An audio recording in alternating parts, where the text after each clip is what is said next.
What's up, Blak Family? It is your big brother Blackman with the scruffy beard and the snapback covering my baldy. Welcome to another episode of Blak Thoughtz. We thank you guys for coming out tonight. It's going to be a wonderful evening. We apologize.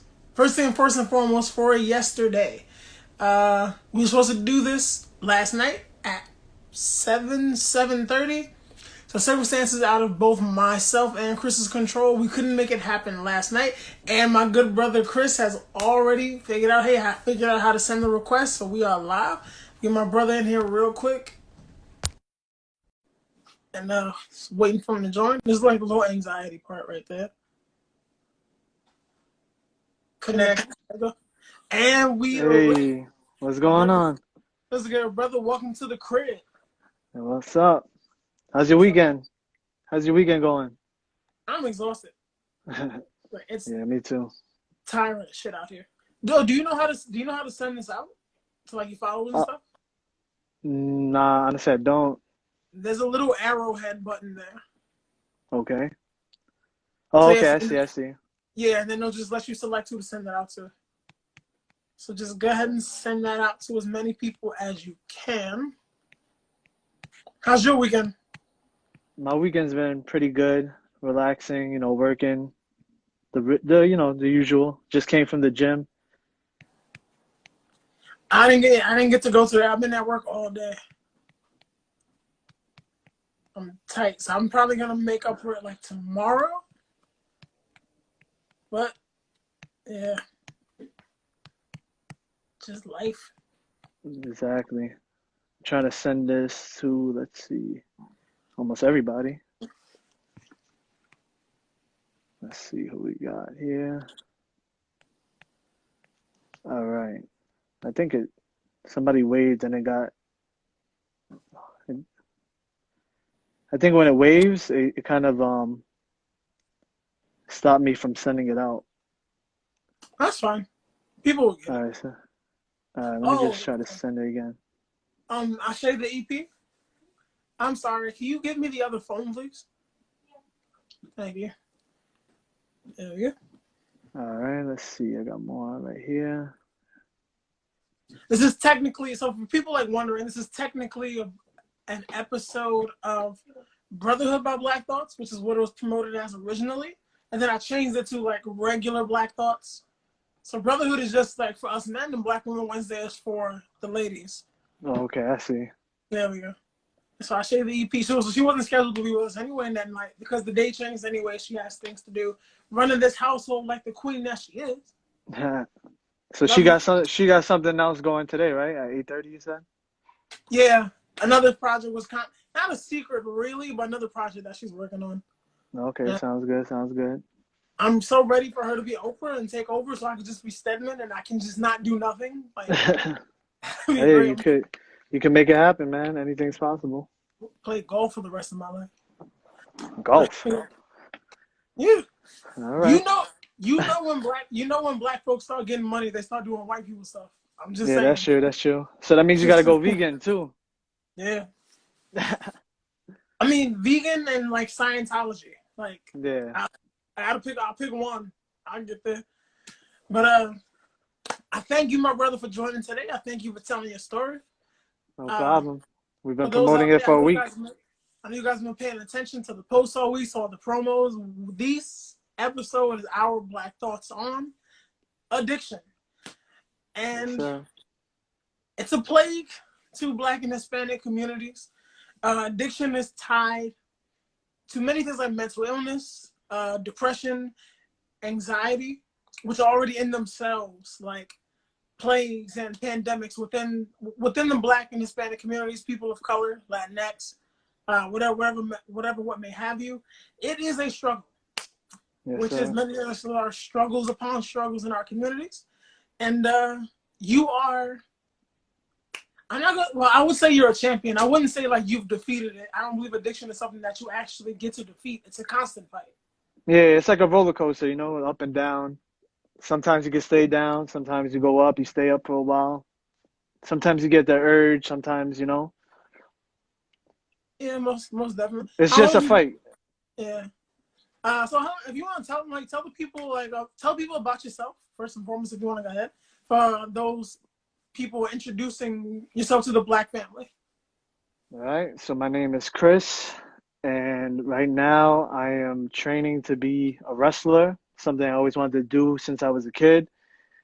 So that's basically what I'm doing right now and who I am.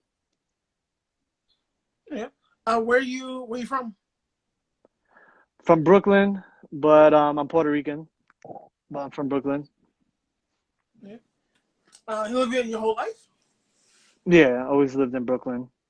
I'm I not know gonna that. I lie. know. I'm not gonna lie. I'm trying to get out. Trying to go out to the woods. Like I'm more of like a mountain guy. I'd rather be like upstate New York. The city's too much of a rush for me. I like calm, steady pace. Honestly, I've been thinking about that too.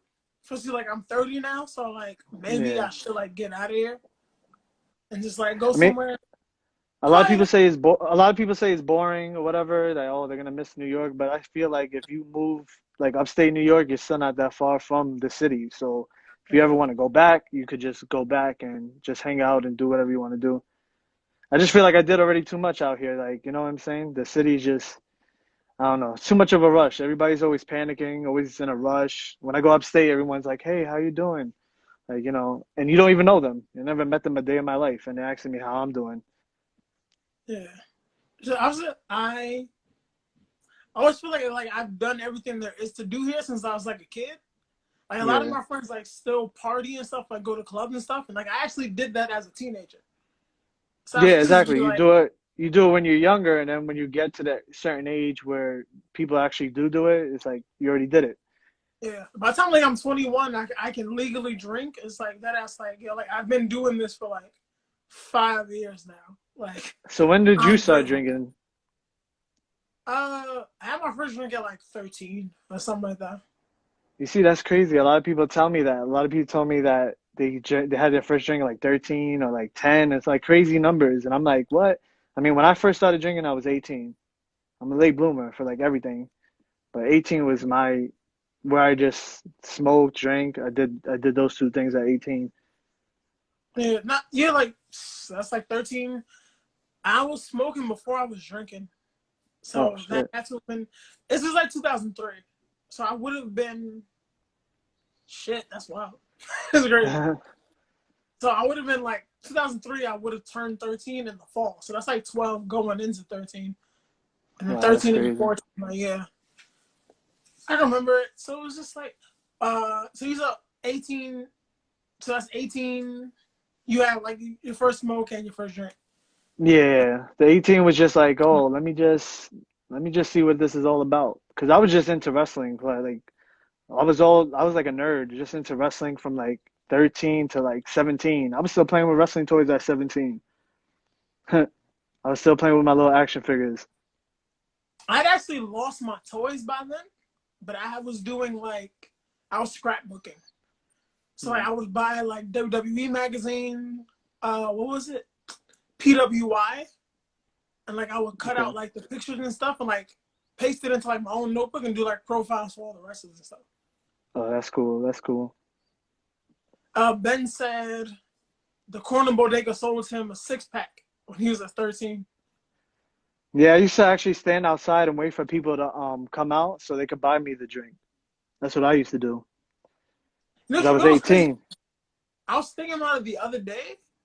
So the first time I drank, a chick had actually bought us the alcohol from the liquor store, but even herself, she was still 17. Oh, really? Yeah, I Yeah, I was mean, a thinking lot of about it the people, other day, that shit was uh, crazy. certain places don't check IDs. I know that for sure. But like, I think like a couple of spots, they let you slide. Liquor stores probably, they're more like they'll definitely check your ID in a liquor store, I feel. But like in a bodega or a corner store, they don't really care. They just want their money. I'm not gonna hold you. I've never been carded in a store for my ID. A restaurant, yeah, or a bar, yeah. I've never been carded in any kind of store. And no liquor store, nothing like that. Nope. I think it depends on the areas too, to be honest. Like in Coney Island, when I used to go to Coney Island, they used to not ID me at all. They used to just give it to me, no problem. Yeah, But then again, Coney Island, you got a liquor store almost on every block. You know what I'm saying? that's pretty much like that's all throughout here too. Really, Yeah. it's liquor stores in the liquor stores in the Black and Hispanic community are they're on purpose. Yeah, I feel Basically, like it's a setup. Like they want you to be addicted to it. You know what I'm saying? Like that's where they want the money to go for you to spend it on that. yeah. Especially like since like we said like earlier, like depression runs rampant in our communities, anxiety runs rampant in our communities. Uh, so when you have like these feelings, like these bad feelings, or like these high pressure feelings, like anxiety, you look for things to calm you. For Exactly. for not, I'm not gonna say most people. For some people, alcohol is that calming, numbing feeling, and these owners, they know to capitalize on that. It's very easy to open a liquor store or a winery in a Black or Hispanic neighborhood without the city interfering, or Exactly. without like the neighbors worrying about the property value in their neighborhood. That's Like so I'm true though. yeah, like I'm trying to think of like a name of an Astoria. Like if you go to Astoria in Queens, you're not gonna see a liquor store on every block. You'd probably have to drive to one. Yeah, that's yeah, Yeah. pretty much yeah. And even so, Sorry. that might be a winery. It's not gonna be like the liquor store with like the bulletproof glass everywhere and Yeah, I dudes know how behind that the is. counter. Yeah. As Sam said, low income communities. Yes. Yeah, Sam knows he's in Coney Island, so he knows how it is over there. Coney Yeah. Island's crazy. Coney Island is like rough, rough. Like, it's sad too. You walk by and everybody's just drunk in the corner. Like that's their life every day. Like I've been seeing them since I went to high school. And I went to high school in Coney Island, and I see them to this day, just still in the corner drinking. Yeah. It's crazy. Like not that far from where I live. It's sort of like where the train station are. Those train station is and where the LIRR is. There's about 3 liquor stores within a minute of each other, and like that area is like that's like the drug alcohol addict area. Like they just Mm. be like passed out there. Yeah, Passed out it's there, like they're asking for change. There's like one dude that like regularly he just walks around and is like his penis is just out. So I look like every time as like well. every time like Shay has to take the train up there, like I go get her, especially if Yeah, it's like late at night, because it's just like that area is just terrible. yeah, exactly. The train station itself, there's a lot of stuff like that going on in the train stations. Yeah, especially since the pandemic started. Like really, I don't see police officers aren't in the train stations anymore. Yeah, not really. I rarely see them. So a lot of Yeah, people get away with a lot of stuff in the train station nowadays. yeah, and they don't want to deal with those homeless people either. So Exactly. But I feel like when I see them, like when I see people drinking on the train or I see people in the street drinking or like, they have the little brown bag, like that used to be me. So it's like when I see that now, it's like I see myself back then and then it makes me not want to ever drink again. So certain things I see now, it I just would never go back just because I see it. I see myself and everybody that drinks. so you said back then. So really quick, not really quick. So you can take as much time as you want, actually. So we're Uh, gonna go way back. Then. Uh, Tell us a little bit about your upbringing, your childhood. well, my childhood, I wouldn't say it was rough. Like my mom was, a single mother taking care of us, me and my brother. My father, she kept us away from him because he was actually addicted to drugs. He was shooting up. He Mm, shared needles. He ended up having AIDS because of that. So my mom always kept us away from him so we don't ever follow his footsteps. You know what I'm saying? But like as a kid, you want to see your father, but now, like thinking about it, that was a good idea. That was a good idea to keep us away from that type of stuff. Because like you don't ever want to be mad at your mom for like pulling you away from somebody, there has to be a reason behind it. Yeah. So once I found the reason behind it, and it could have been worse for me. You know what I'm saying? Like if I was around that, I could have been doing just crazy drugs, been addicted to crazy stuff. Yeah. But from that, and then I feel like the drinking was because of that, and smoking because of that. It's like, damn, I wanted a father in my life. You know what I'm saying? And the drinking really started with just wanting to escape reality. I just hated reality. I hated I just hated like everything in the world. I felt like everything was so corrupted, and I just didn't want to be in it. So I would just drink, and then I would wake up and then drink again, drink it. Like it was just nonstop. I think I was like, I would say I was drinking for since I was 18 to like since I'm sober 3 years from now. So it's from 18 from 3 years from now, just drinking nonstop, drinking every day, So what? smoking. The smoking not really, but the drinking it was more. It was more the drinking. How old were you when you found out about like your father's history? Um, I would say 18 because 18, Okay.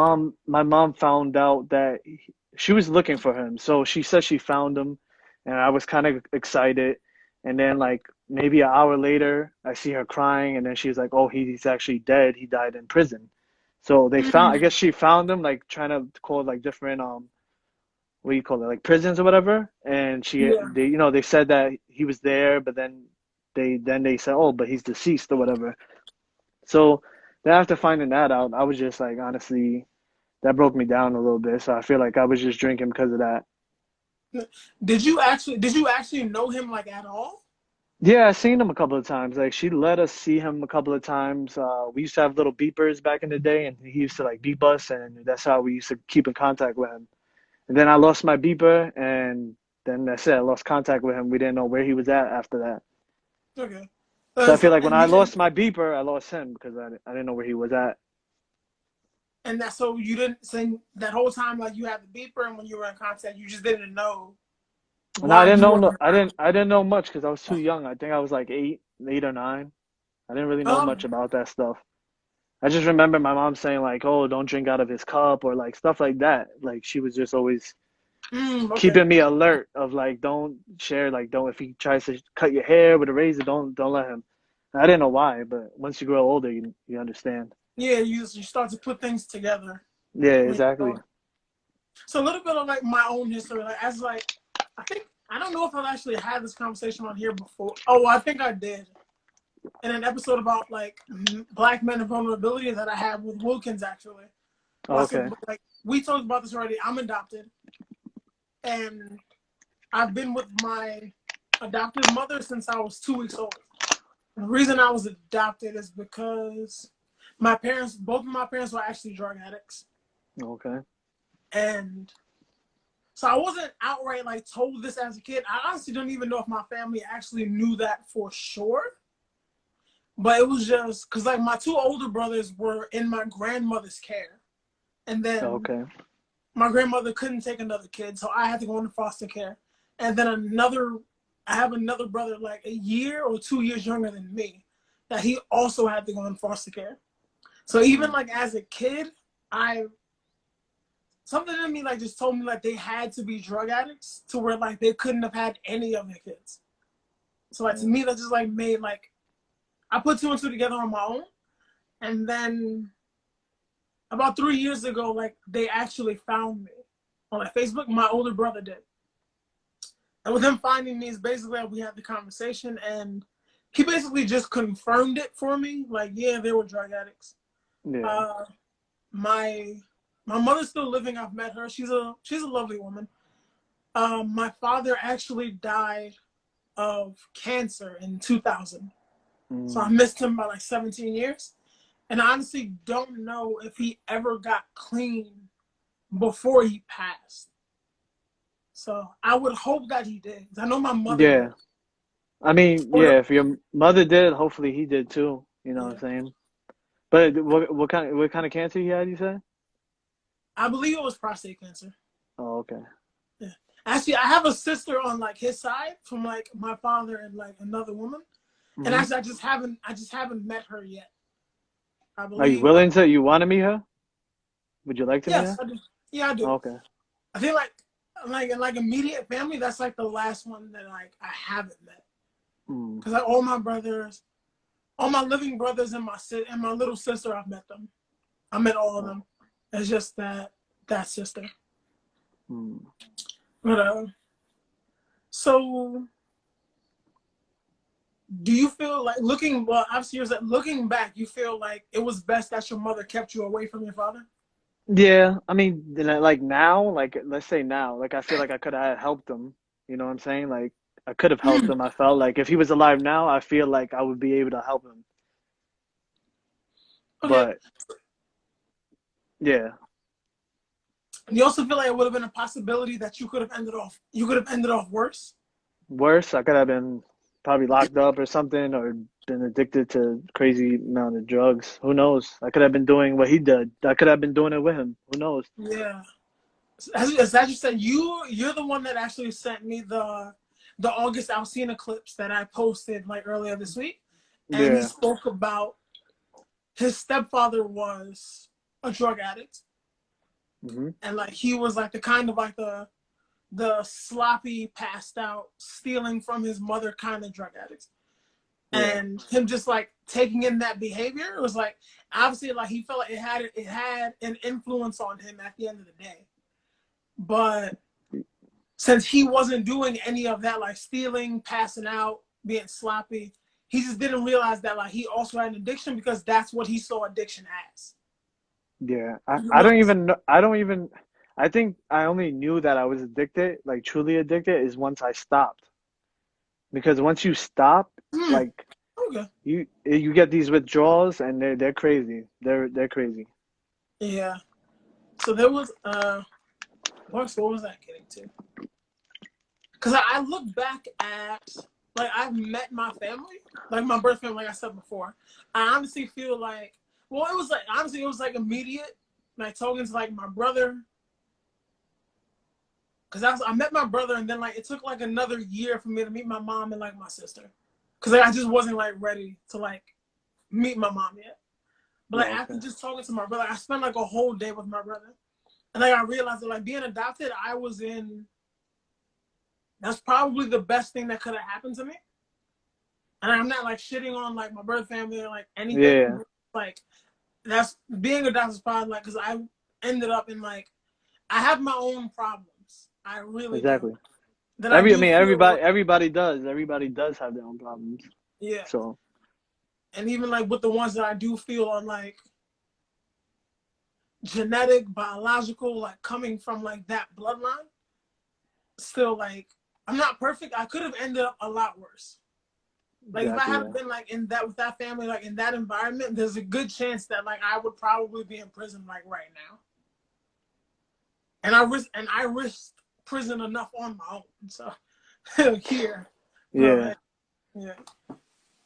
It's just that so did you have like good role models growing up?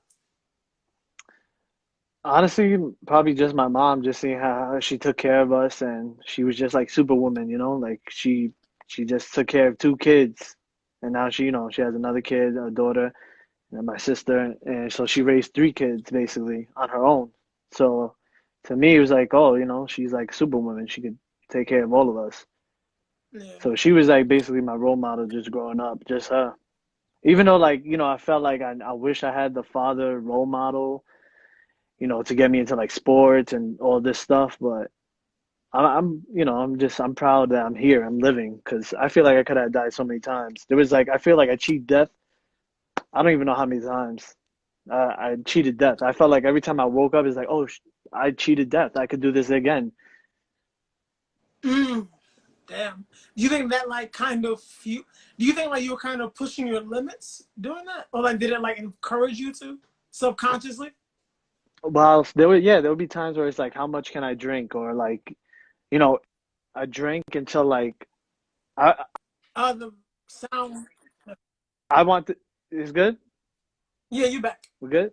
Okay, Yeah. so I drank. Sometimes I would like there was a time periods where I drank where I wish I didn't wake up, so I didn't have to wake up and deal with shit. I just wanted to just drink until I didn't wake up no more.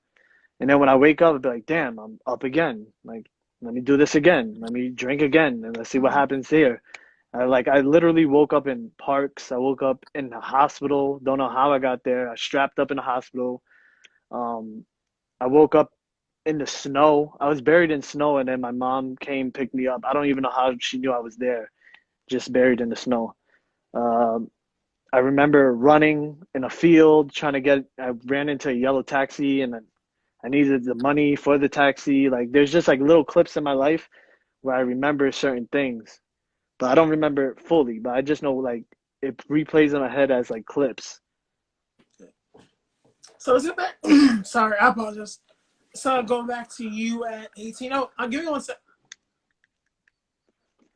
Never mind, I missed it.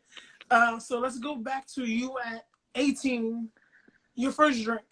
So you Yes. mentioned earlier that you drank because basically you felt like you wanted to escape, like life. Did Yeah. you know that taking your first drink? No, I didn't know what it could do for you. At the first drink, I was just like, "Oh man, this is some strong stuff, but it's good." I don't know what it was. It was like a coyote tequila type of drink. I forgot the name, but it was just something strong. And me and my friend took a shot of it. We just skipped school. We took a shot of it, and then after that, just hanging out with him and just hanging out. We just that was like our first experience. So we were just drinking. We just wanted to try every other drink. We just wanted to see where this could go. But he wasn't addicted to like how I was. He was just there, just drinking with me. But literally, like I used to go to school and bring four locos in class. Like I used to put it in a Snapple Okay. bottle, and drink, and just be in class just drinking. No one ever like caught wind of this, like a teacher or anything? Some teachers were suspicious, but I just like, oh no, it's just Arizona. It's just a Snapple. There's nothing. It's no four loco. There's not no liquor in here. Yeah. So was it just alcohol and like I'm guessing like marijuana?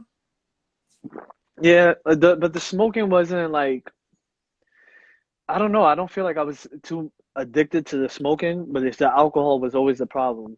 But then when I got too drunk, I would want to smoke to level it out, and then when I get too high, I would want to drink to level it out. So it was always like a balance type of thing where I wanted to balance it out so I'm not too drunk or I'm not too high. Okay. So this is you at 18. Did you go to college? Yeah, I went to college and it didn't work out for me. I was drunk. I was drunk in college. Like Mm. I went to college and I was just drunk every day. I just kept to myself, and then when I realized it wasn't getting me anywhere, I just left. I just left and then never returned. So, well, what school? No, I was gonna ask what school it is. It's not like really my business though. Give me a water. No, it doesn't matter. I went to Kingsborough. It's somewhere in Brooklyn. Yeah, I know A where lot it of is. people, yeah, a lot of people should know about that, Kingsborough. But I went there. I was just a loner. I just didn't want to talk to nobody. People were like, "Oh, come, like, let's study in the library," and I was just like, "Nah," like I didn't want no one to know that I was drunk. Did you ever feel like at any point like 18, 19, 20 that like this was too much?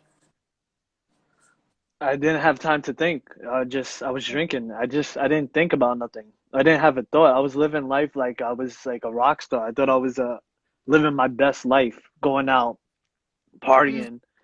partying, just bullshitting. I thought that drinking was like the lifestyle. Like, oh yeah, this is great. And then I had all these friends well, so-called friends that wanted me to hang out, but only to hang out so they could record me and make a fool out of me, basically. Like, Mm. oh, let's get drunk Chris out tonight. So he's the life of the party. You know what I'm saying? Like, I realized that later in life where like it was just entertainment for them. You know what I'm saying?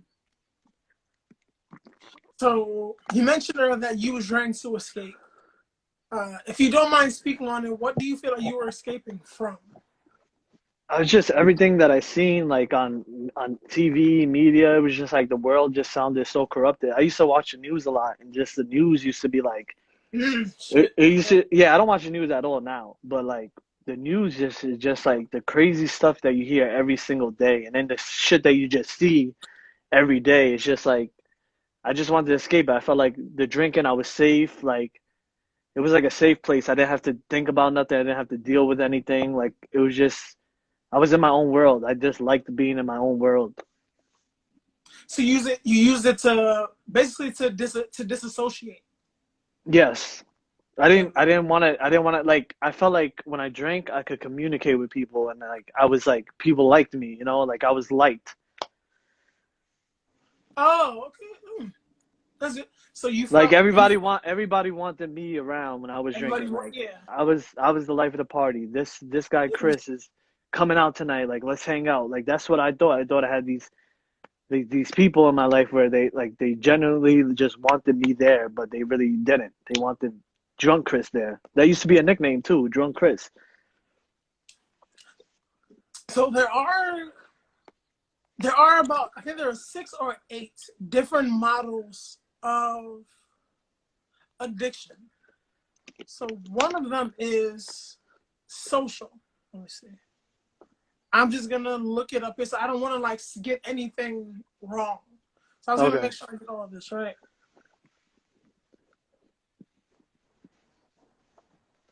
And it's really fun that I wanted to like address these too, in case like other people didn't know these things, because I didn't know either. It's from Yeah, I the probably won't Department of know. Health. I have like ghetto Wi-Fi, so just Nah, that's cool. it's I thought my Wi-Fi was gonna be bad. I was like kind of nervous, like, oh, my I probably won't be able to even video chat because I don't do these things. I'm like the Undertaker right now. Like this is brand new to me. oh really? Like when, Yeah. yeah, I don't know how to use this. Like to send it out, to do any of this. I don't know how to do it. I feel you. So especially well, as you said, like media, like news media is already pretty. It's pretty fucking depressing when you listen to it. Yeah. And This is now still it's on the phone. Now we see it every day when we pick up our yeah. phone. This is But now still like social media. exactly. But I Yeah. realize like you gotta make the best out of life. So like there's so much corruption in the world, but there's so good in the world too. So you Yeah. know, just gotta always try to focus on the good and not the negative. Yeah, because I said, like I often say, like social media has its. I can say Perks, social I guess. media is evil, but it's based on like person to person how you choose to use it. Because like, Exactly, anyone yeah. that like I'm not gonna lie, I take pride in that. The BlakThoughtz page, I'm not sharing anything negative on here like at all, like Yeah, ever. I know, I see. It's good. Some good Like and stuff is up. like I love the Shade Room. I love Baller Alert. Uh, all those media, all those like those media outlets. But I love them. Like they're good. It's funny. Like it's messy and shit. I'm just not gonna get down like that. I Yeah, choose to exactly. be. And I you know choose what's to be crazy? What gets the most views is all the negativity. When somebody posts something positive, it's like you facts. don't those That'll be likes the are one like or two. so That'll be the 1 or 2 likes. The exactly. messy shit is just like that'll get you to pop off. So here, so this says 3.4 models that help us understand alcohol and drug use in society. So there is moral, disease, psychodynamic, social, learning, and social cultural. So you felt like you were more liked when you were drunk, Chris. So I Yes, want to drunk Chris. break down. I don't know which one it is. There's social learning model, and then there is social cultural model. For anyone out there, this is from the Department of Health's website. For anyone that like wants me to cite my sources where I'm getting this from. Also, these links will be up later for anyone that wants to check them out in our BlakThoughtz link tree, which is the link in our bio. Make sure you are following us. Make sure you like and subscribe to the YouTube. Make sure you buy a t-shirt. Shameless plug. Hmm. So for the social learning model of drug use, so prior to the 1970s, substance dependence was understood purely in terms of physical reliance on the substance and the experience of withdrawal symptoms in its absence. Russell, 1976, introduced the idea that dependence is not only chemical but also behavioral and social in nature. It is based more on the user's thoughts about the substance and what it is like to be under the influence of the drug itself. The key points of the social learning model can be summarized in the following way. Anyone who engages in an activity that they find pleasurable is at risk of developing dependence on that activity. Dependence is a learned behavior that results from conditioning, modeling, and thinking about the substance. Dependence on an activity or drug or person exists in degrees. The greater the dependence, then the greater the negative feelings experienced in the absence of the activity. Dependence is a normal facet of human behavior. It only becomes a problem when the individual experiences a number of negative consequences as a result of their behavior, but continues to do it anyway. A sense of compulsion, of wanting to engage in a behavior, such as drug use, but knowing that one really shouldn't, is the hallmark of addictive behavior. People talk about a sense of having handed over control to the drug, person, or object, and wanting to do something very much, but knowing that one shouldn't. Behavior becomes erratic, binging, ambivalence, secrecy, unreliability, rationalizations, and bouts of abstention are common. Addictive behaviors are only terminated when the individual makes the decision that the costs of continued use are vastly greater than the benefits. Does any of that sound familiar to you? It sounds like a lot of that slap the shit out of me in the face. But this Yeah, is yeah, familiar. definitely did. Yeah.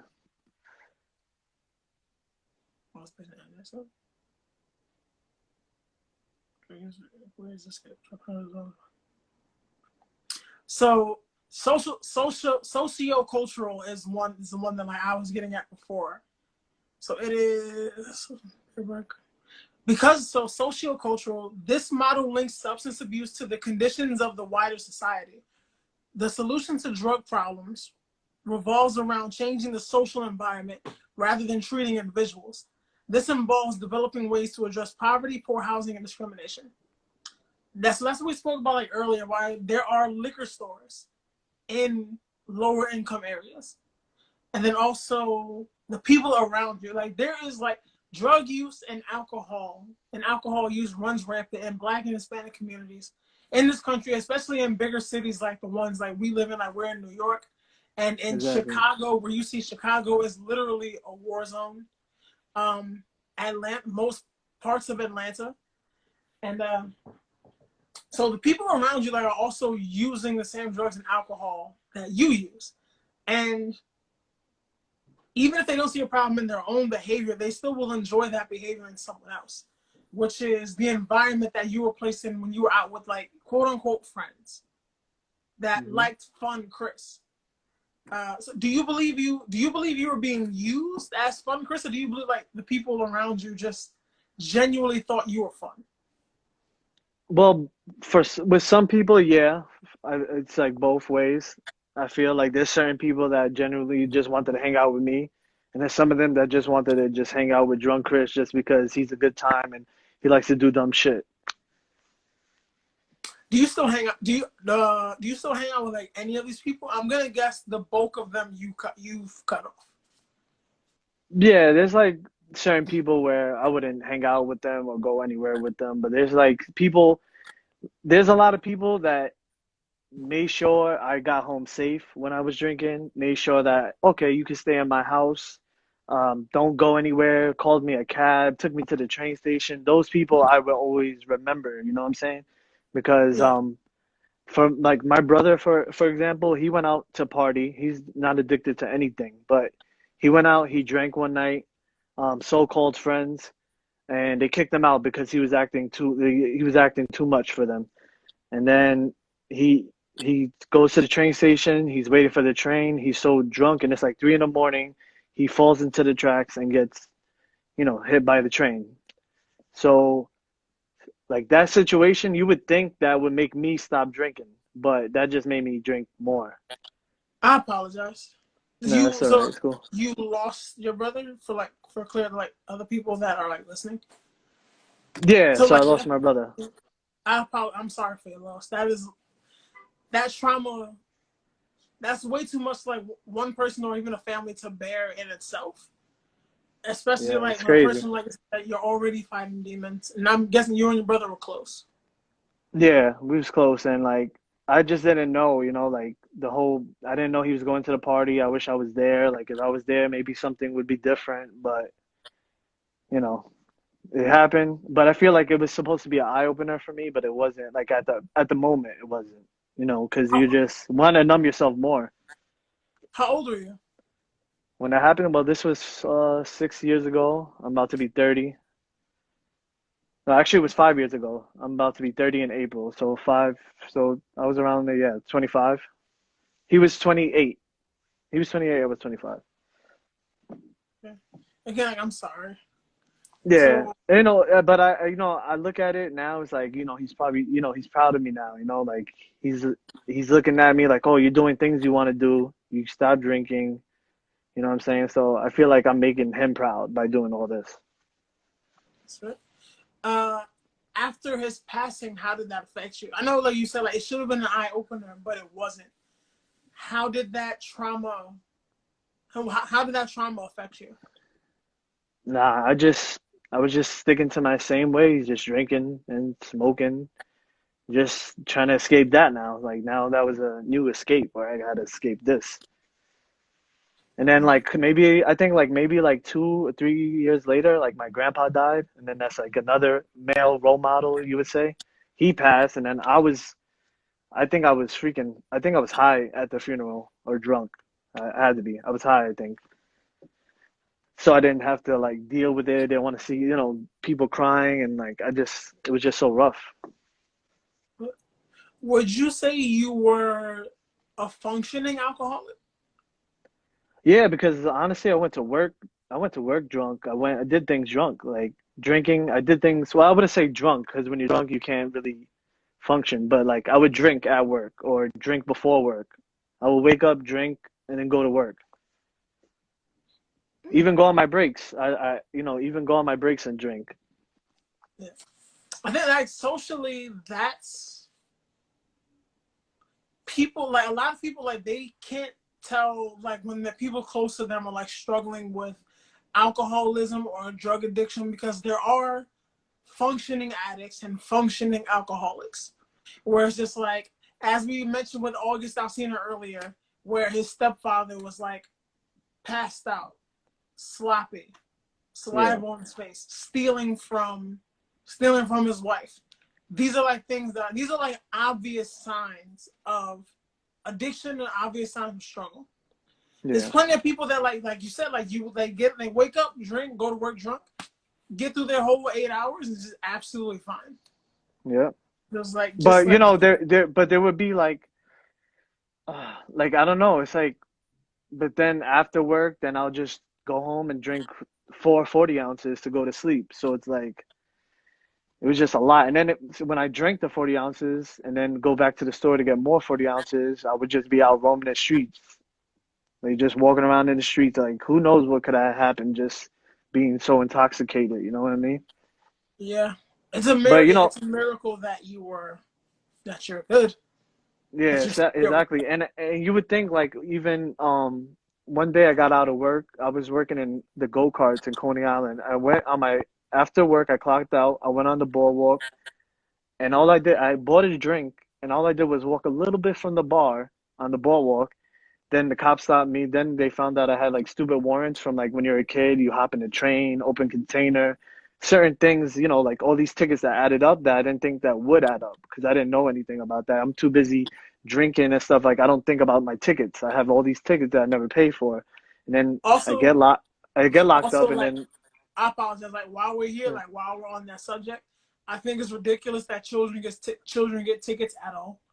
yeah, that's true. I think that's just Kids are gonna make mistakes. You know what I'm saying? Like yeah. And yeah, but obviously like any children of color are but targeted more than our counterparts. yeah, Our neighborhoods exactly, are targeted more anyway for these specific infractions because they have quotas, which is just like exactly. I just want to point that out. That's like extremely unfair to you. With like tickets from like when you're a kid for hopping a turnstile. Children aren't supposed to have money. Yeah, exactly. So hopping What am I getting turnstile, money from? like dumb stuff, like dumb tickets that when I was younger didn't think would catch up, but they obviously caught up. And whatever, I got locked up. It was like a weekend, so I was probably there for like 2 days in bookings. And you would think like after that I would be all right, but I just wanted to go home and drink because I was in there. I was like, fuck, I need that drink. Yeah, I feel you. So there, so also, I want this episode to be inclusive for people who are dealing with their own types of struggle through anything. So it's good to note that there are many forms of addiction. As I said before, in social learning addiction, or the social learning model that I read from the Department of Health, you can be addicted to activities, substances, people, which is also a toxic form of love or a mistaken form of love, where you can like actually like be like addicted to a person, where it's like that's actually When it's dependent. Yeah, even when it's toxic, you could be addicted to the person and just like you don't want to leave it because you're addicted to the person. It could be so toxic as hell, but you can still be addicted to that person. Yeah, like, I don't want to say that like I am an addict or I am an alcoholic, because I haven't reached out for like help or for like anything like that. I also don't believe like that could also just be denial, because I also like I Yeah. read a lot. I've been reading a lot in preparation for like this like all week, and a lot of these things I'm reading just slapping the shit out of me in the face. So this episode was brought on by I wanted to do it like a while ago, but you and I had a conversation about 2 weeks ago, and I was asking how you got sober. Because with like my family history, and like even like that being in the back of my mind since I was a kid, and in this past, I'm just gonna say year, because it's been about 9 or 10 months out of this year that we've been in lockdown. My drinking has gotten worse, and I don't think it's like a terrible ass level, but I am alarmed. So I will say that. And it was why like I reached out to you. It was like honestly, you've always been someone that I've looked up to.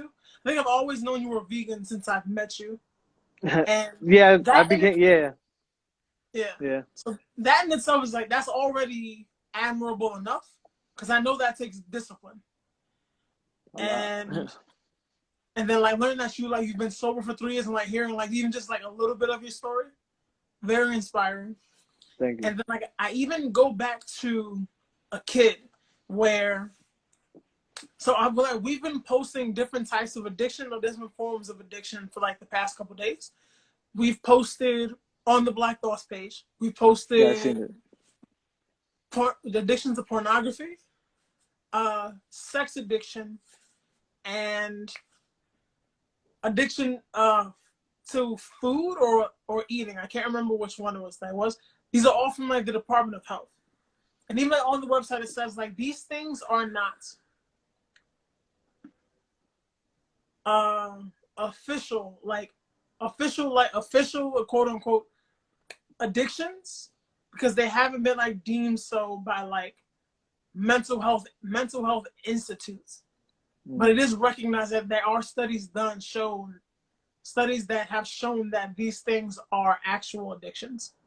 Where it's just like there are things that like where you have like they bring out feelings of euphoria in you, or even like Mm. exercise, where like that is a huge endorphin boost for people, and that boost could be like a high for some people.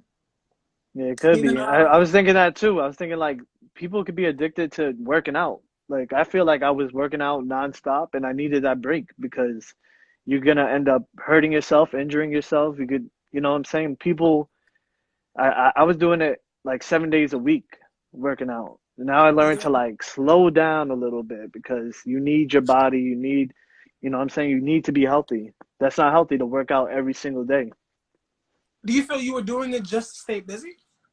Yeah, that was one main thing because when I stopped, I just needed something to get my mind off of it and just, it's a good form of addiction, but just like don't overdo it because you don't want to hurt yourself at the end of the day. Yeah. So like, I look back into like my childhood. My relationship with food is like just pretty toxic throughout like my entire life. So like through my own traumas like as a kid, um, whether it be like the first couple years of my life dealing with being in foster care, which wasn't terrible. It's just like, because my family is like wonderful, Mm-hmm. but like people are like neighborhood kids and like kids in school. Like I've always known that because like one way or a fucking another. Even though like I didn't find this out until like I think I was like 4, and I started kindergarten. I just Okay. remembered that the day before I started school, like my mom sat me down, like made sure I knew like my name, my address, my phone number, and all that. And like that was there just part of the conversation. Like you're adopted. Well, no, well, I was still in foster care at that point. And she just made sure I knew that. And like I'm 4, so I'm like, okay. Yeah, you didn't really. You can't say much, right? Yeah, I was like, I didn't know what that meant. And then even as like a smaller kid, I can remember glimpses of like my brothers playing with my like adopted brother. And then I later like I remember like I was told it's like yeah, like well the things like I'm remembering is that like I did meet my family when I was a kid, like my birth family. And my 2 older birth brothers did play with my adopted brother, but I was a stroller baby. So it's like I'm not really Mm. gonna remember this, but I do have glimpses. I just never met my actual parents. It's just my Okay. grandmother before she passed. I met her and like my aunt. And my 2 brothers, but I just like I'm just too young to like remember that. But then Exactly. like even like going to school, obviously like in like 5, I wasn't like an obese kid, but I was always a very dark skin. Well, obviously I'm dark now. I'm very dark, and this is like 1994, 1995, in the middle of like Brooklyn, and like I was in East New York, and then right after that I was in Brownsville, which are pre-gentrification, terrible, terrible neighborhoods. So these kids were horrible to me just for being dark skinned. Well, hopefully, I feel like today kids will probably be more um, accepting of that because, like, it feel like if their parents are like my age, they've been taught better than what their parents taught them about like embracing our African heritage. Yeah, But exactly. I was given hell for being like just straight being dark skinned as a kid, and food was my comfort. So then like I gained like a shitload of weight. And then I just remember from like kindergarten to like 2nd grade was like already like bad enough. I just remember we all got weighed in class in like 2nd grade for like a project that we were doing like as a class. And like when everyone else was like 70 something pounds, like 80 something pounds, I was 108. And they gave me hell for that shit. And then by the time I was in like high school, I was 290. So and like with my height, I'm like 5'8", 5'9", Okay. somewhere there. So I was an obese kid like my whole life because food was like my comfort. And then it wasn't until like I was 18 when like, cause like, and like also like I didn't have like, I had my brother and I had my cousin that like lived like near me, but like they weren't like in my like direct household, and I wasn't like their kid. And they all had like Okay, I see. at least 2 or 3 kids of their own. So like having my own father figure, I just never had one. So like Yeah, someone I like see. as you said, like someone to get me like into sports, make sure that I was staying active, to like teach me like manly things. I just didn't have that. So I wandered into that shit when I was like 18. When like I got out of school, I started working, and then like there was like a crunch gym down the block from like my job. And one day I was just like, well, I have time. I'm just gonna sign up. And Mm. then I literally started working out. Like it was literally like every day. Like I would clock out of work, go down the street, work out, and then like I'd be at the work from like 9 to 5, and then I'd be at the gym from like 6 to like 11 when it closed. And I lost like 100 pounds. And That's good. then That's dedication. I've just been going back and forth like since then. And shaking food has like always just been a problem. And it's just like I can work out all day and all night, no problem. Like I love doing it. It's just food has always been like the issue. And Mm. it's had to be like 2011 or 2012. Uh, I have an autoimmune disorder. So like I got diagnosed in like 2012, like right after I turned 21. So dealing with that shit, which was already like depressing, well, I've been in therapy like my entire life, off and on. Okay. 'Cause as a foster kid, they make you go. Okay, I see. And then like I grew like my mom had like a lot of foster kids, so they were already going because of like traumas that they had and like their respective homes. They were older than me. Like she got them when they were like 2, 3, things like that. So they had like went through traumas and like they're like actual home or like other foster care homes. Whereas to me, well, I was blessed to be there at 2 weeks, so I went from the hospital to our house. Oh, So that's like I crazy. balanced all that. But because everyone else was going to therapy, it was like fuck it, I can just go too. So I had to go back. So I knew like I needed to see someone after I got diagnosed because like I was having trouble dealing with that shit and I'm a stress eater. And then like sitting down talking with them, talking like with like the counselor that I had, she suggested that I go to there's an Overeaters Anonymous, Oh which yeah, I would be heard of those. similar to like Alcoholics Anonymous. And to me, hearing that, I thought that was like the most ridiculous shit ever. Like Yeah, I yeah. thought it was I seen it on TV shows and stuff. I was like, this can't be real, but it yeah, is real. it is. And like I've actually never gone. But it's like but looking back at it, this is like 8 years ago now. It makes a lot more sense to me. Like reading Hmm. up about like addiction and like knowing like my family history, where it's just like it's literally like in my blood. And I can see like addiction like creeping into like different parts of my life. And it's just that I don't think it's like that serious. But no one actually thinks it is until it gets like too much. Exactly. Or like even overindulgence can be some kind of addiction if you're not monitoring yourself well, if you're not, especially if you're not able to like control these urges. Yeah, that's true. That's so true though. So I just that's like that was like a long way to get to it. Like that's like the history behind this episode and the conversation that I had with Chris that brought this on. So Everything good? Okay. yeah. So this is like so basically this is like the start of me like basically getting help, or like trying to like help myself because like I don't think I'm any kind of addict. I just don't want it to get that way because like I Yeah, know I don't want to keep saying like it's in my blood, but it is. yeah. I think I seeked help like probably once. I went to like my old school, high school, and I went to my principal after I woke up in the park. I think that was like scary to me. So I went there and I was like, "Oh, help me." She gave me so many numbers, so many addresses, and like I would call, then I would hang up. It's like I didn't want to accept it. You know what I'm saying? But I, it's crazy. Like I thought about therapy. I thought about all these things, but then I don't know. It was just like one day that I was just sitting at home. I was drinking and smoking, and like this is like I was doing it heavy. I was doing it heavy again, and I just looked. I just was on. I think it was Netflix. I think, and then I just click on Resurrection of Jake the Snake, and I watched it. And honestly, that was like my therapy right there. That was like my help because I watched it, and then I felt like the documentary was just talking to me. I felt like everything that was happening in the documentary is like stuff that would happen in my life. So I looked in the mirror, I teared up a little bit. I was like, I see myself just looking crazy. I saw myself just looking crazy. Like my reflection just looked insane to me. I looked like a monster. I looked like I looked like a drug addict. That's what I felt like.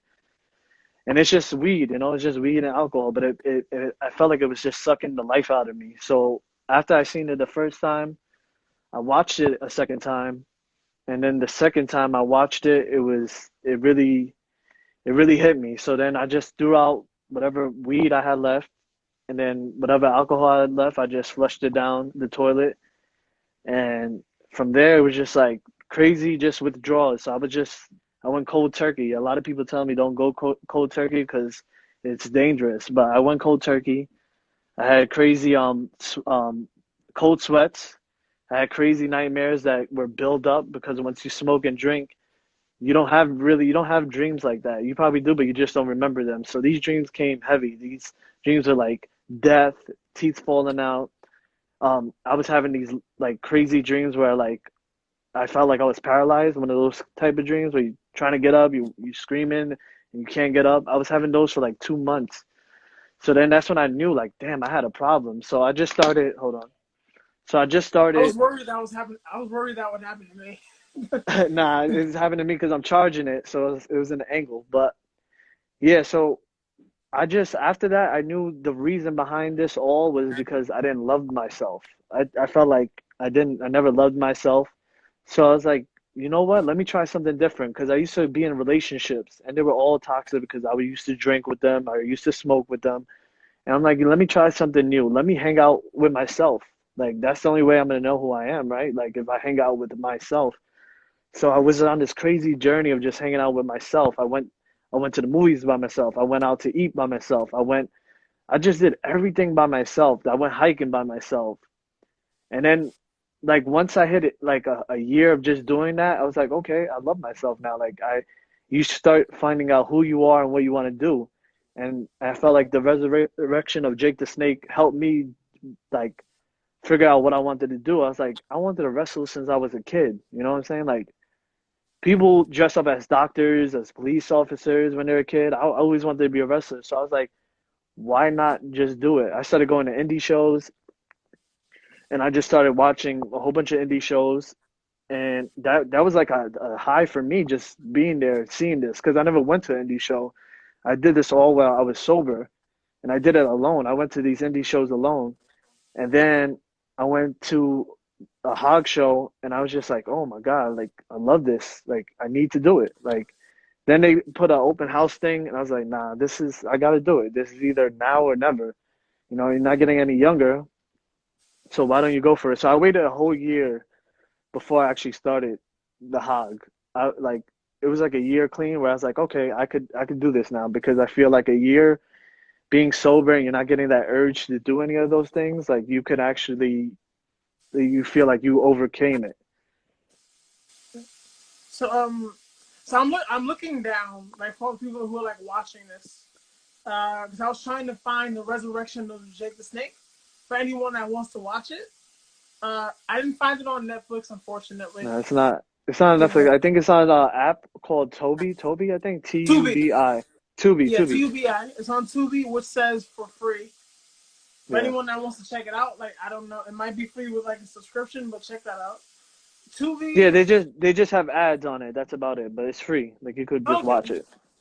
so Tubi, Amazon, and there's a JakeTheSnakeMovie.com where I'm pretty sure you can download it from there. Voodoo.com, which is like that's another app that I used to use. It's not incredible though, but those are just a couple of places that you can catch the resurrection of Jake the Snake. A very inspiring movie. Like Jake has had a very long journey his entire life, especially with like a terrible relationship with his father, trauma in his life, like losing a sibling, and he lost his sibling, right, in a terrible way. Yeah, and I think he got molested by his stepmom or something crazy like Yeah, that. I could be wrong. I also believe he's a child of rape, like the product of rape. Yeah, See, yeah. So these are like the things that you would like. Just Jake the Snake has a long ass journey that brought him through like 60 years of trauma and turmoil. Today he seems to be doing well. And yeah. if He's you want still to see how doing he his got thing. there, Still doing his thing. you can check this out on Tubi, Amazon, Voodoo, on your own. A couple points that I want to hit that we spoke about. You spoke about going cold turkey. Scribe Ben actually pointed out in the comments that cold turkey could have killed you. Was like, yeah, most people don't know that about like trying to like quit drugs or alcohol cold turkey. Or especially, well, I'm happy you got through it and were able to will yourself through that and you made it. I'm happy for you. Uh, for people, there are clinics and hospitals for these things for a reason. Uh, is it naproxen that I'm thinking of? Is that a drug for like withdrawal? I think so. What is that? Like a pill? Like if you drink, you get really sick or something like that? I think it's a shot that like helps people through Oh, withdrawal. I could be well, I know wrong. that. I know there was a pill in that documentary. There was a pill that Jake the Snake would have to take, so like that if he did drink, he'll get really sick. Oh no, that's something different that I'd have to look up. Okay. but not. But like the one I'm thinking about, it's like an actual drug for like people who are going through withdrawals and like that are ODing. So like basically it brings them back. It's basically be like the. It's kind of like an EpiPen for like addicts and like alcoholics. Okay. Chris is talking about Chris is talking about antidote. Okay. antidote. I think that's what he's Yeah, I talking gotta about. look it up. Yeah, I gotta look it up. Suboxone. Suboxone is the mind silence. It's the same. Is Suboxone what I'm talking about, or is that another name for what? Narcan. There we go. Okay. That's what I'm thinking of. Yeah, I And the gotta look up process, all these. yeah. Uh, Also, what you did say that you did come to a realization that you didn't love yourself. Looking back on your life, how far back do you think that goes, and how much do you think that contributes to your abuse? I can't say where it started. I don't know where it started. I'm not too sure. I really don't. I'm not. I wouldn't know. I mean, it probably will come like as the in life. Like I'll probably find out, but I don't. I don't really know. Actually, I came to the same realization 2 years ago, where I had just got out of a toxic relationship in like May of like 2018. So then like by summer, my drinking like had got like really heavy like then too. Even though I just said like earlier like it got bad like this year. This Hmm. actually happened before. It was like 2018. I got out of this relationship. Uh, we've been living together, and then like after she left, like I was paying like all the bills for like my household by myself, which was like another financial strain. So I was literally working sun up to sundown for like months. After Hmm. that, to just make sure like I was good around here, like I could build like a financial future. And then like, also that year I had to have surgery. I couldn't tell anybody. It was just like this is shit like I didn't want to talk about. So Yeah. like I never took time out of work. I never took time out of training, even though I had to heal. I was just dealing with a lot of shit. And then, like we spoke about this like last night on the late night thoughts episode that we had. But like Okay. that relationship ended in like betrayal, so there was like a lot of depression from that. It was like literally like the middle of the summer. I was, I was working. I was going to training. Everything seemed fine to me. I thought I was okay, and then like I was taking out my trash one day, and I'm taking out my recycling, and the whole can is just like beer bottles, Mm. alcohol bottles, and like ice cups. And like I'm lifting up the bag, and it's like heavy as shit, and it's just all that for recycling. And I'm looking at it, I'm like, maybe I'm not fucking okay. Yeah. Like I gotta catch myself, and then like I have to like reflect on like the toxic relationship that I was in, like how long I was in it, and like the things that I went through. And I had to like sit there and I was thinking like, if I loved myself the way I thought I loved myself, there's no way I would have allowed myself to go through the shit that I went through. Exactly. A lot of people don't realize that if you don't Yeah, love yourself, you can't love somebody else. It doesn't work. yeah. And that's when like you used to like coming to the realization that you didn't love yourself. I feel like a lot of people that deal with like depression and go through have to come to like that same realization. It was like if you loved yourself the way that you thought you did, you wouldn't be destroying yourself the way that you are. Whether it's with like Exactly. substance abuse, whether it's dependency on another person, whether it's like just the activities that you're engaging in, uh, all these things, feelings come from within. Exactly. Oh, yeah. I think I can. Well, I can probably trace mine back to like maybe it's being like a small kid or like a teenager because it's like being like from like literally from like 5 I was like shit on for just from my complexion, and then once I gained weight I was shit on just from like my weight.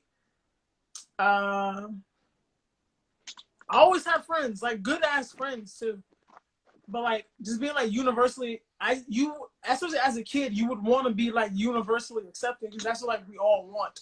Yeah, And it's exactly. not until like you're an adult you don't realize like, well, I'll say the majority of us realize it as an adult. That's just not the way the world's going to work. But as a kid, just wanted to be like accepted and wanting to be loved and like just not getting it. Like my self worth went way, way, way down. Like without me realizing like what that would mean to like my psyche and like how that would affect me emotionally and mentally. And just like the way I treated myself reflected in the way that I felt about myself. Yeah, that makes sense. Yeah. But Yeah. I don't know. It's just like I feel like maybe I was depending on too much of relationships when I was younger. Like it was just like always had to be in a relationship. You know what I'm saying? Like it was one of those where it just had to be in a relationship. I needed someone to like love me in that type of way. You know, your mom loves you, but it's not the same love. You know what I'm saying? Yeah. But it's good that I went through all that because now you learn from all of that. You learn from the crazy relationships. You learn from all your stupid decisions you made in life, and I'm glad I did it now. I'm glad I did it earlier in life than still have to struggle with it in my 30s, you know? Thank God Yeah. I struggled with it in my 20s, and now in my 30s it should be my year should be way better. Yeah.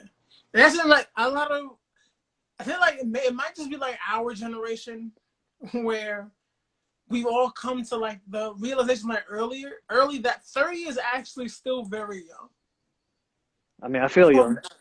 for men, 30 is actually like 30, like between 30 and 35.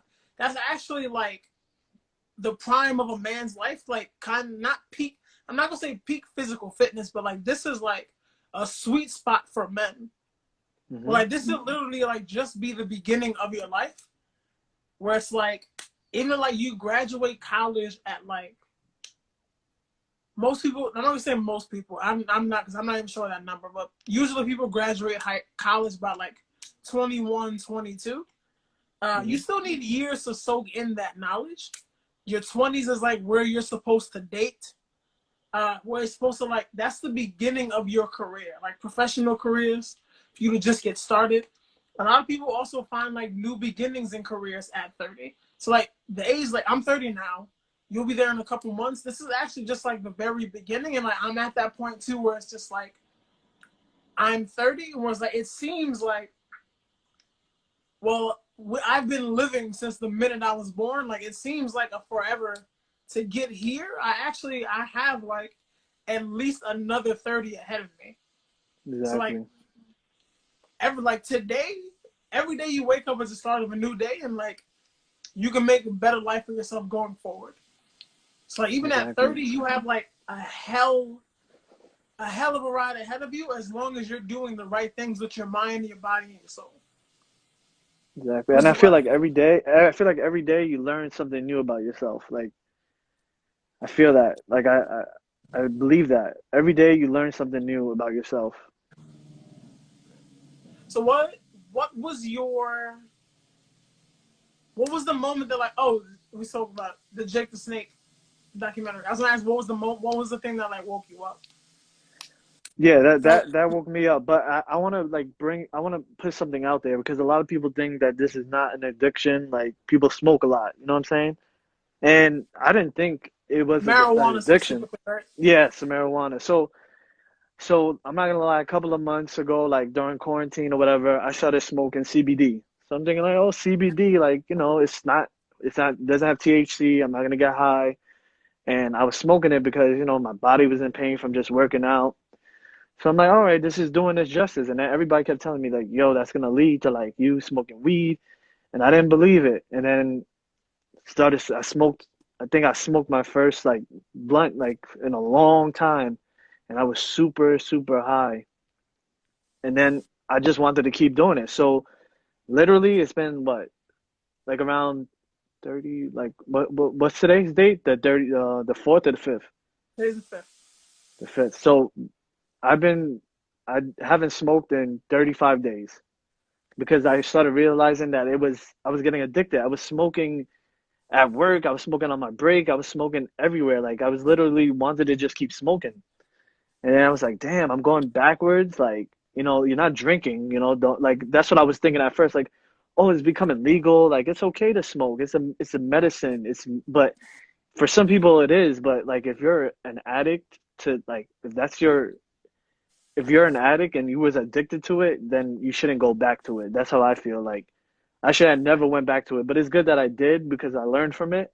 Because I actually had withdrawals with that, and people didn't think that you could have withdrawals with just smoking weed, but I actually did. I was getting cold sweats. I was throwing up. I felt weak. I didn't feel good at all. I felt like shit, and I really regret doing it. But I'm glad that I did it. So like that now, like I know that will never be a part of my life again. Just like the alcohol, the weed would I would never go back to it. I just can't. I don't like how it made me feel. I was not motivated at all while I was doing it. I noticed that I didn't wasn't going to the gym no more. I was just like mostly eating, like just eating and going and just getting by at work. But a lot of Yeah, people don't think it's addiction. But like you, if you're an addict and you was addicted before, like it could be addiction. It helps a lot of people. I'm not gonna lie. Like it helps with anxiety. It helps with certain things, but yeah. you can be addicted to it. Yeah, like it's like a reiteration of like what we said earlier. You can be addicted to things that are actually good for you. Like Hmm. I just said earlier, like you can in fact be addicted to exercise.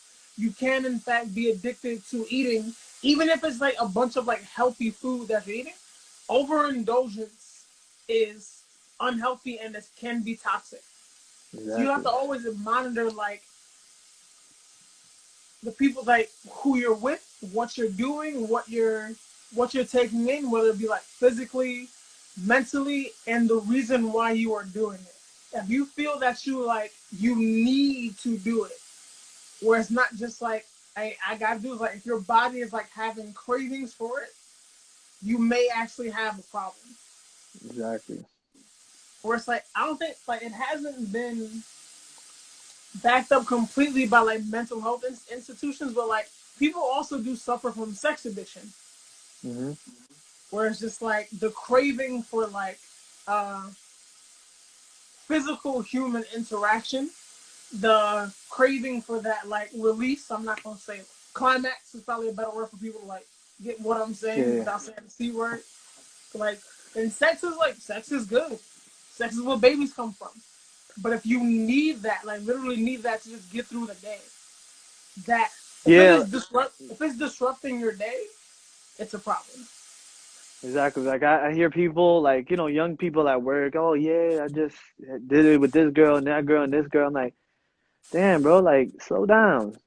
Like I know you Yeah, guys like the younger generation is more like, oh, that's all it's about. But like when I went cold turkey, I went cold turkey on everything. So that was including sex. Like I didn't even have sex. I didn't want to be in a relationship. I didn't want any of that. yeah. Yeah.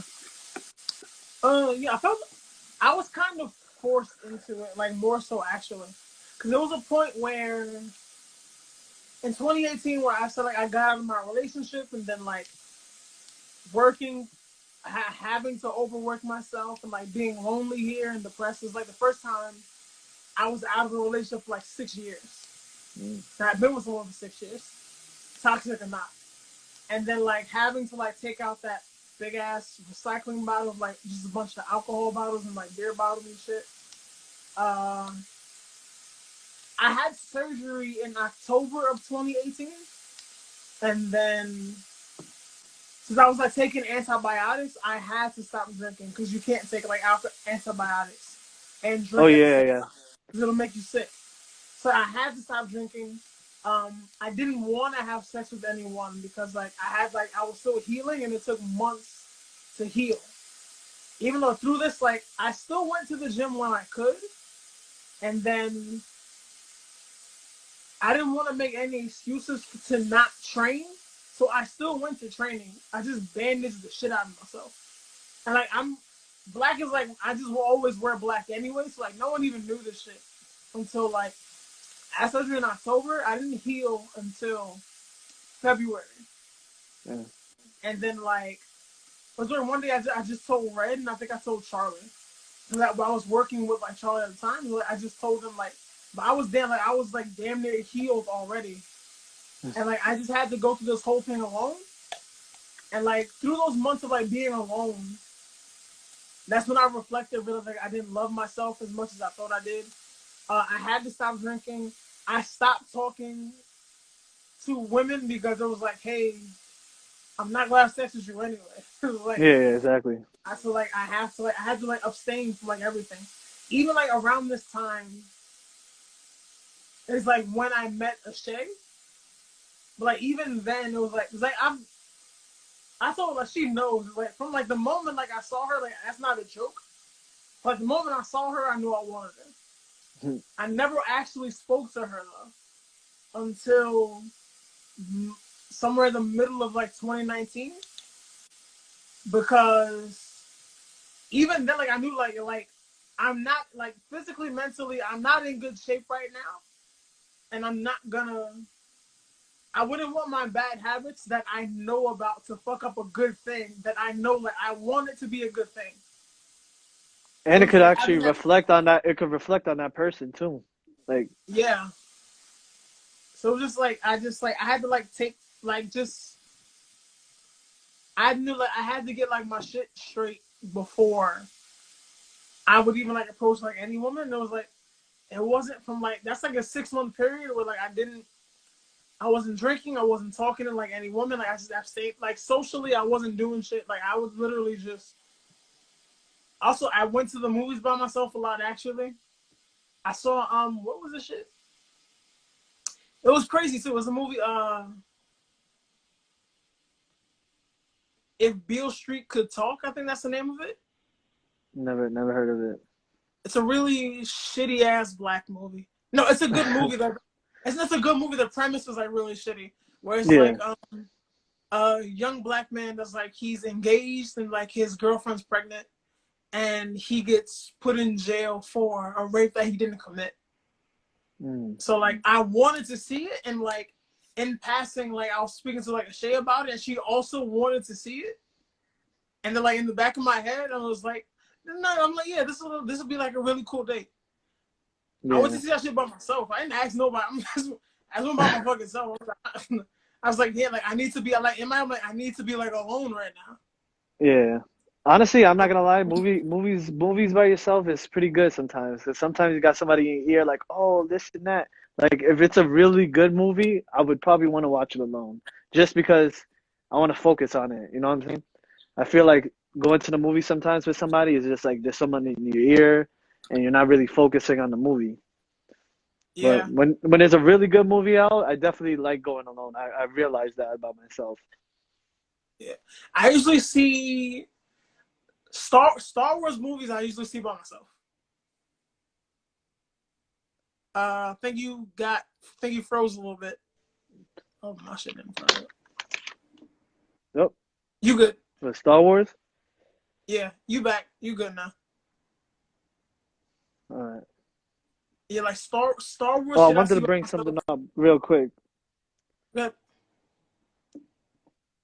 You hear me? yeah, Okay. Now I just wanted to say, like, while I was drinking and all this stuff, I was having problems like some older person would have, which is getting an erection. And like, I remember the doctor just telling me, "Oh, just stop drinking." I'm like, "Yeah, that's easy for you to say, but like, I just that's his only explanation. Yeah, just stop drinking then." And then I like even that didn't even help me out. I had to freaking take blue pills just to perform. yeah. So yeah, That's how I'm. you would think certain things like that where you'd be like, okay, I need to stop. But like even stuff like that, I didn't want to stop. I didn't care. That's how a lot of people end up going into like other addictions.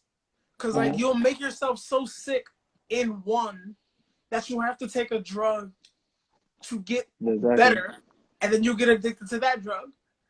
That's how a lot of people get addicted to like painkillers. Like they're just trying to Yeah. like numb the pain, and then they form a dependency on it. Yeah, I don't like pills at all. I don't even take a Tylenol. I just don't like it. I don't like I got into like a motorcycle accident in Florida probably like a year or two ago. And they gave me these pills. I forgot what they were, but I just know that I couldn't feel my face. I kept slapping my face. And I'm like, what the hell? Like, I just wanted to go back to normal already. So I went to sleep. I woke up. I said, what the hell are these pills? And I just threw them out. I was like, I don't know. It's just crazy. I feel like they set you up to make you addicted to certain pills. Yeah, honestly, like usually like I lean more towards doctors of color Hmm. because like historically, Black people, people of African descent, especially in this country, medically, we can be taken advantage of by doctors, or it's just like everything gets over medicated, either over medicated or under medicated. So it's usually mentally it's over medicated, because like I said, like depression, anxiety, suicidal thoughts, and then you get like antidepressants, uppers and downers. Scribe Ben said pharmaceutical companies are definitely complicit in painkiller addiction. Yes. I And then always it's gotta like, listen to the professor. Professor's always right. yeah, Ben's my favorite. Yeah. Also for people out there listening, like and subscribe to Ben's YouTube page. I have to look up the name. I liked and subscribed it to it like the other day. It's really dope. A lot of Yeah, philosophy. I gotta check him out. I gotta check him out again and share it. You gotta support everybody. Do you not take prescription drugs either? Nah, I don't take anything. I started reading what's his name? Dr. Sebi? Sebi. Yeah, CV, either CV or Sebi. yeah, so like he has this book of herbs and like different teas and stuff that are good for you. I've been just looking at that. So like during the whole corona stuff, I had the COVID and I was just like searching him up and I started taking all these teas and then I got better from that. I didn't even take no medicine at all. I just got better from just working out and drinking herbal teas. Okay, so I'm gonna definitely get the. Well, if you remember the name of that book, you could say it. But I'm gonna look. I need that name from you, because Yeah, I yeah. I also, have the book. I have the book, so I'll screenshot. I'll take a picture later and I'll send it to you. because a Shay doesn't like taking prescription medicine either, and honestly, I want to be more like her, Hmm. because it was like I also like I've lost faith in. So like throughout like this year in 2020 alone, especially with how the pandemic has been handled, even with like my own healthcare has been handled, it's just been like really shitty. Because it was Hmm. like, as I said earlier, I have an autoimmune disorder. Uh, it's a TNAF blocker, which is it suppresses the immune system. So like the other drugs that they give me for it, so the other drugs that they give me for it will work better. Basically, Mm. I'm probably getting that butchered, but that's kind of like what it does. And my original doctor they moved over to like NYU to help with COVID patients at the start of the lockdown. So I was given like floating doctors over at Bellevue Hospital, and they took me off my meds because they was like, we don't want like if you have like a compromised immune system, like you're susceptible to catch COVID. So they took me Mm. off my meds and just like watched me get sick, because it's like I was off my meds for like at least 3 months. And then like Damn. I was literally like I had appointments, and then like I was calling them like every other day. I would pop up there and they'd be like, "Oh, you just can't come here because like we have COVID. We can just let everybody in." And it's like, yo, like put me back on my meds then. And they kept giving me like other shit that was just like help like a little bit, but I'm like obviously getting worse. Mm. And then like through this whole thing, I'm just like, oh, you just like put me back on my meds. It was like I know it's like you're saying it's a risk. You're fucking me up right now though. And then like you're Yeah. telling me like later it was like, yeah, well, if push comes to shove and you get worse, like surgery is an option later. It's like, yo, like, if you keep me on my meds now, I'm not going to need surgery later. Cause like I Exactly. had the same surgery back in 2018. It didn't work. And it was never a guarantee that it would. Like from jump, because that was my second time having it. I had it in 2013 and it worked out fine. 2018 didn't work at all. So now they want to send me for a third time. It's like I feel like I told them, I feel like you just want to bill me for some shit. That's if it's like a half and it's like 50-50, I don't want to do it. Yeah, exactly. Yeah. And now they're like suggesting me different medicines that are like, hey, so eventually I moved over to NYU to be with my original doctor. I got there and I still haven't gotten that doctor, but the other ones there was I told them what happened at Bellevue, why they took me off my meds, and there was like, No, that's ridiculous. We never took our patients off that medication and they're fine. As That's long as you're crazy. social distancing, you're wearing a mask, your hand sanitizing, staying clean, there's no reason for them to take you off the shit. And then they're trying to like get me on other medications that'll help me. My insurance keeps blocking the medications. And like they want me to take a medicine that's like the risks are like there was once I was like you it hit me like earlier like when your doctor told you that you needed to stop drinking for like your ED problem. I can't Hmm. remember the medicine that they were trying to give me at Bellevue. So it's something with an M. But the medicine they were trying to get me to take was something that could damage my liver. Mm. So the doctor was telling me like, hey, like if you stop drinking, you can take it. And then I was like, no, like I don't want to take that medication. And then she's like, oh, like well, so what's your problem? You can't just stop drinking. It's just drinking. And I was like, no, it has nothing to do with drinking. Like I can stop that. Even though like in hindsight, I probably couldn't have just stopped that. But like, my Yeah. thing is like you told me it could damage my liver. If I damage my liver, like I'm gonna need a transplant. And if I don't Hmm. get a transplant, I die.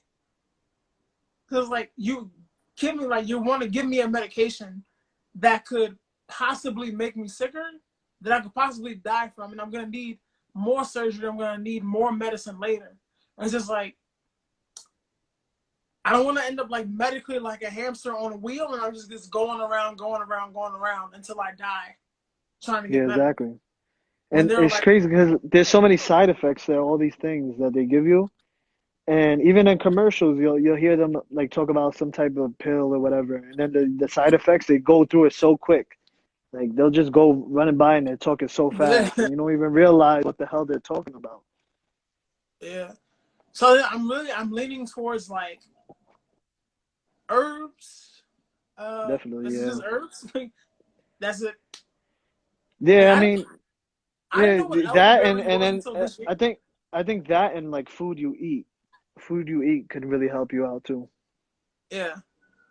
I want to up my turmeric intake since it's anti-inflammatory and I do have an autoimmune disorder. I want to up my turmeric intake. I actually have like turmeric powder.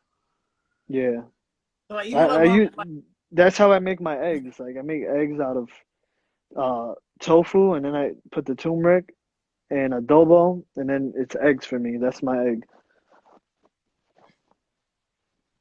this is good. But they got Oh drinks too, like turmeric drinks too. yeah, well I have a I shop at we shop at Whole Foods. We have like a turmeric tea here. It's actually like really fucking good. So so before we get out of here, what advice do you have for people who are struggling to come out of addiction and for people who are struggling to stay sober?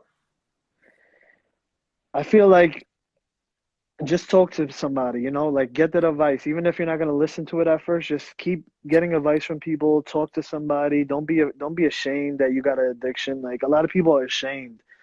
Like don't be ashamed. Just open up. Don't be scared to say that you have a problem. Like a lot of people nowadays, they're just scared to say that they have a problem. You have a problem. Speak out, speak up, reach out. And if you don't take the advice the first time, just like keep doing it. Like a lot of people reach out to me, and I gave them advice, and I check up on them here and there, and some of them are doing good, some of them still do the same thing, but like you gotta wanna help yourself. Like, that's what I learned. Like people could tell me a whole bunch of things. Like, like for instance, in a relationship, they could tell you like, oh, that girl's no good for you. But you're not gonna listen at first, right? You're gonna go through it, and then you're gonna figure it out for yourself, like, oh, they were right. So I feel like that's the same thing with this. Like if you don't listen, like there's gonna be a wake up call, like it's you're gonna get the help, you're gonna get out of it.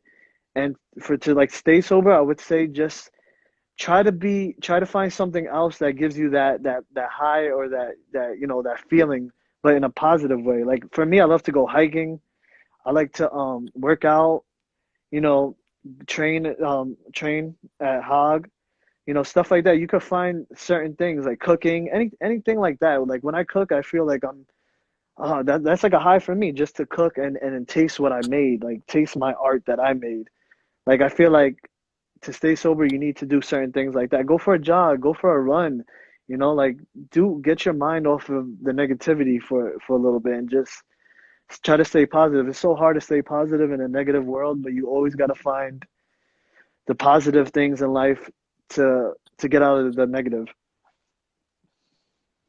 And I will attest to like finding someone to talk to. Like I talk to you. Yeah.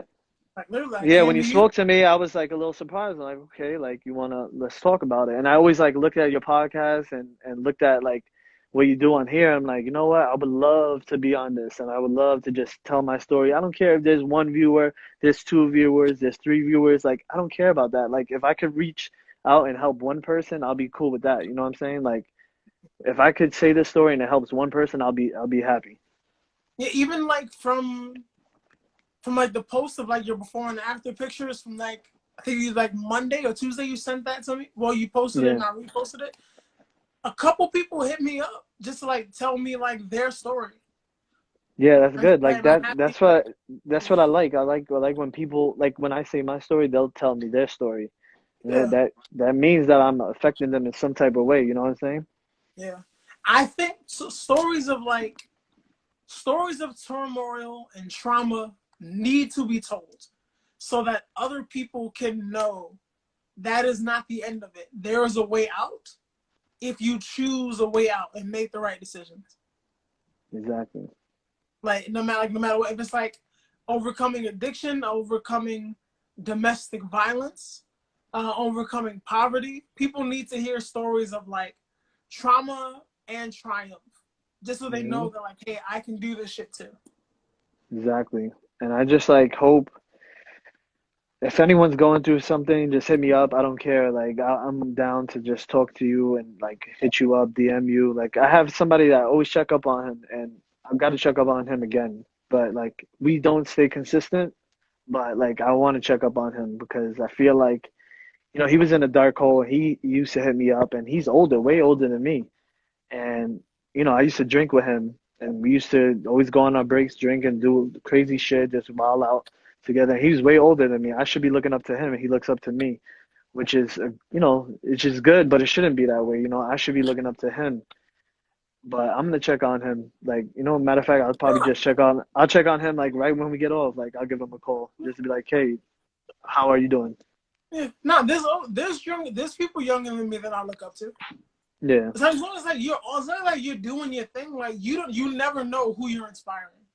yeah, exactly. Like even I don't know if he's still in here. Like even with Jason Big Highs has always told me to like do things like this, like Blak Hmm. Thoughtz, just like my own platform to share my own thoughts, my own views, and to like help people the way that I want to help to.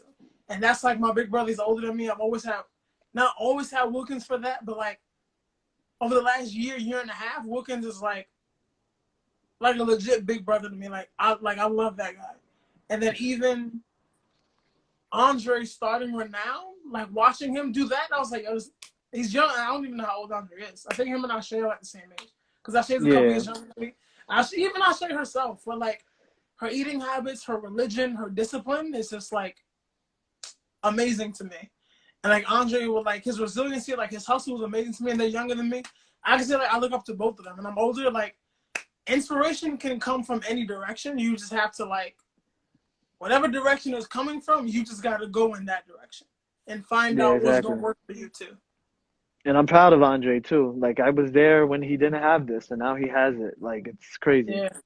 It's good to see like you, Andre Wilkins, and like people like that. Just like like I seen you guys from the beginning, and then to where you guys are now. It's great. Yeah. And then it's Have you just gonna mean better for you guys. have you ever thought of building your own platform? Yeah. I was thinking about that. With personal, I got my personal training certificate. I really want to get that started soon, but it's Oh, just like with congratulations.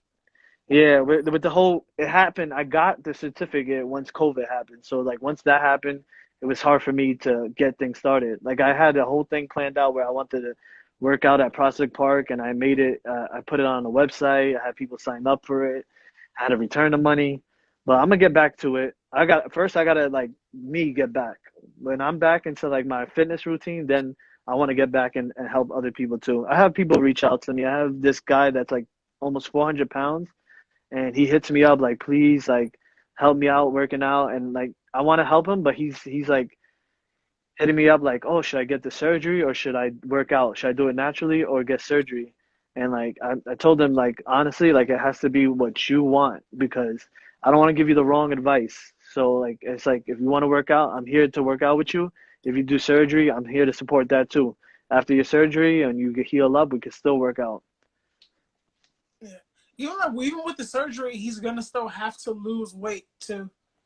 I'm pretty sure his doctors have like already told him that. Because I know a couple of Yeah. people who have done that. I know there's a therapy process and like a physical process where there are requirements to even have that surgery. Hmm. Because Yeah. I think So more so it's selective. yeah. So I like I don't know, but I know I worked out with him one time. Cause like again, right after that, COVID happened, and then things just got crazy. But you know, I'm gonna reach out to him to help him out. Like I want to help out people, you know, like that.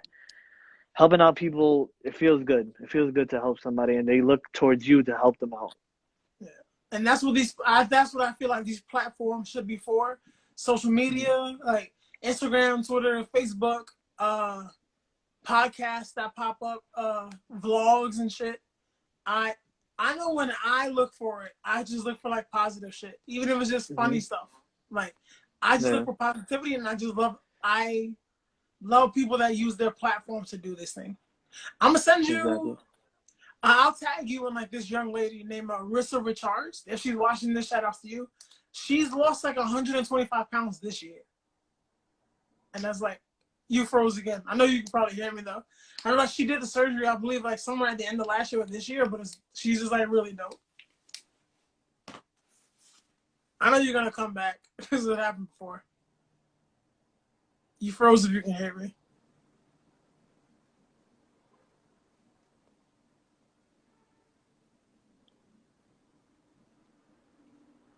Oh wait. Oh no, we actually lost him. I'm pretty sure he's gonna send the request back so we can sign off. I. They're still there live. I know we're live. We're live, pal. But oh, maybe he should have died.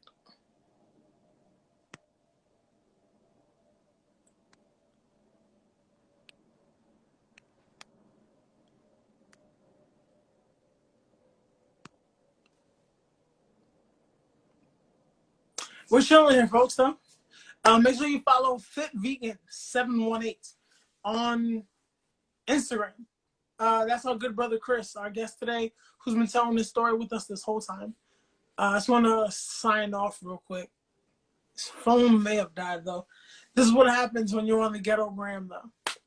But this will be ripped for YouTube and Spotify and other streaming platforms. We hope that we've reached as many ears as we can with this on behalf of myself and Chris. Him being gracious enough to tell his story. Me not being gracious enough to tell my own story. This is my form of expression here with my own trials and tribulations. We just hope that we just want people to know that there's a way out. There's ways you can get help. After this, we will on BlakThoughtz we will be posting resources for. There we go.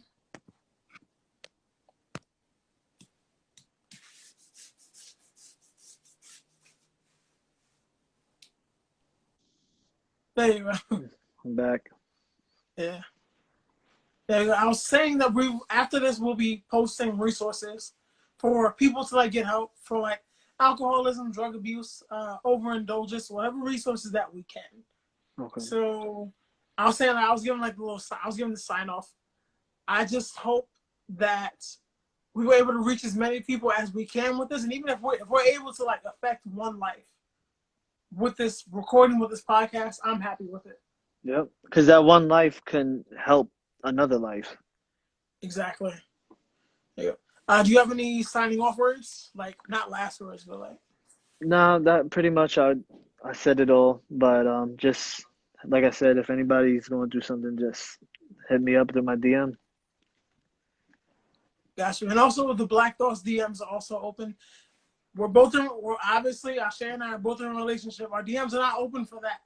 You get my personal, since she's not in the room, you get my personal page. But, my brother Chris, I thank you so much for coming out tonight. I thank you for doing this. Thank you for coming to the crib. Thank you for joining the family.